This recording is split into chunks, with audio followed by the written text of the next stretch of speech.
Oh boy, man, it must be summertime now or something. What's this?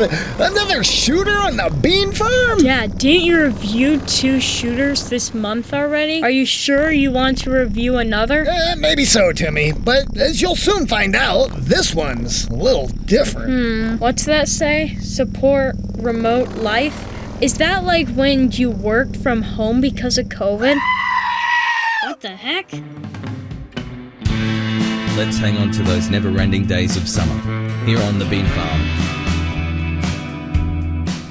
And this is our review of Remote Life. I'd like to thank the publisher for providing me a review copy of the game prior to its release. It was developed by Next Game Level. It was published by those crafty guys over at Ratalaka. Hear that, Achievement Hunters?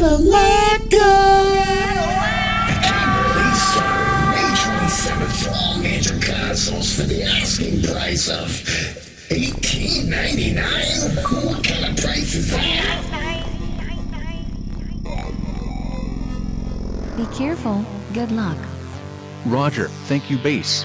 Yeah, we're back again with another side-scrolling shooter, which this one happens to be the closest thing to Gradius I've actually seen in a while, or do I dare be as bold as to say R-Type? Just with modern graphics and controls.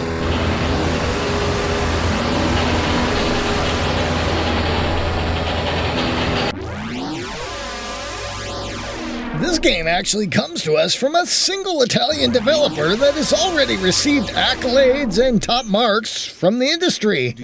With a crazy number of distinguishing features, next-level design and 3D rendered graphics, insane creature design, modernized music and sound effects, with the most important focus on challenging gameplay, variety and playability, Remote Life really packs a punch in a retrovision game fit for the modern gamer.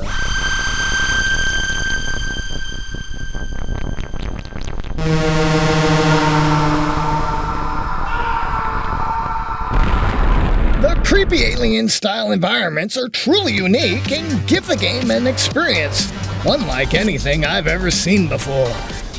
Now, we've seen a lot of passion projects before, but Remote Life has been put together by a one-man production team with his remarkable skill set, inspired by seeing and playing video games from the past decade, that has helped formulate and create his concept, design, gameplay elements, and mechanics from Commodore 64, SNES, Sega Genesis, and Amiga 500 to current consoles. He's captured the essence for those games and their playability and game feel to create his own unique game type. Kinda like R-Type. The storyline here reads as a huge menacing alien hive has approached our planet.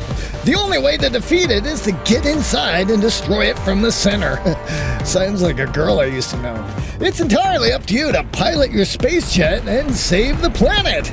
Discover the reason why the aliens are attacking and experience a mysterious story behind this attack. Mysterious story, I can't wait.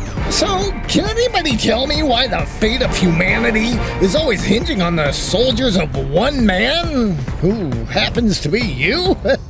I guess it's an all-time great gaming trope that just lives on and on and on and on and on. Insane and delightful! Insanely scary graphics with a pointer of sci-fi films from the 80s and 90s. Set in an incredible alien world, Remote Life will suck the player into the atmosphere of the game and create excitement with background music and sound effects that summon a nice balance of pending chaos that unfolds within your gameplay.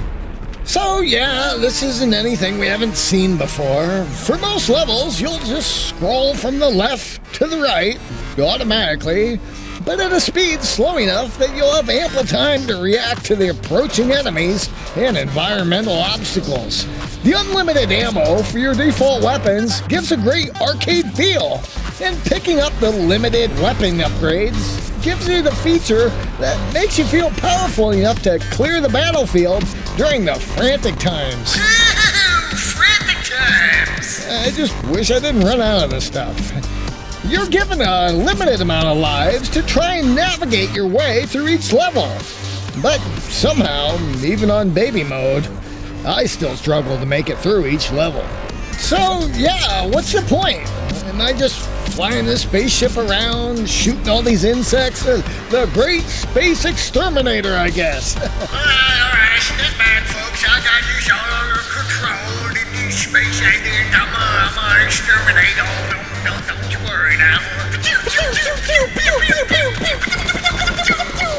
Well, the objective here is to defeat the final boss on each level. Yeah, I know, new concept, right? But in order to progress until you arrive at the center of the hive. Mainly because only the center of the alien hive, humans can launch a big missile and destroy the hive.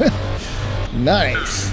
I can tell you really thought this out. There's also special levels where the pilot, and that's you, the gamer, has to escort bigger vehicles that are carrying items that are needed to win this war. Alright, logisticians, load up. All these great features make sure the game is a really great challenge every time you play, without being boring or repetitive. Okay, is that like a guarantee? Is there a warranty here or something? The real challenge throughout the game is learning the levels and enemy attack patterns in order to save as many special weapons and lives into the chamber with the final level boss, which is something most gamers probably do by default. These boss battles are meant to be challenging, but each boss has a predictable attack pattern that can be abused to ensure your safe passage. Just don't ask me what they are, because I really stink at shooters. Now, let's quickly review all the features here. We got aggressive, smart, and ceaseless enemy attacks. Use your brain to select the right weapons, and there are lots of them. Fabulous auto-save functions. Shouldn't that be default by now? As you beat the levels, you unlock other spaceships that are faster and better suited. There are special missions, tons of different weapons to choose from with their own attributes, 16 levels with great final bosses, mid-level bosses, 4 difficulty levels, and an option for an on-screen frame rate. Flex those Series X and PS5 console muscles. Yeah, buddy, check it out. Look at my frame rate. Great frame rate. Anyway, having said all that, the game is gorgeous to look at, and the environment, background music, and sound effects really set the stage for a wonderful experience here. Just be prepared to put on your big boy boots and replay each level multiple times before being able to fly straight through them. Some veterans of the genre may be able to complete this one in a single weekend, but for the rest of us, we'll be working our way through this one for multiple weekends. Looking at the total package here, and for what it's worth, it checks most of the blocks that we have on our boxes, and we gave it 4 beans out of 5.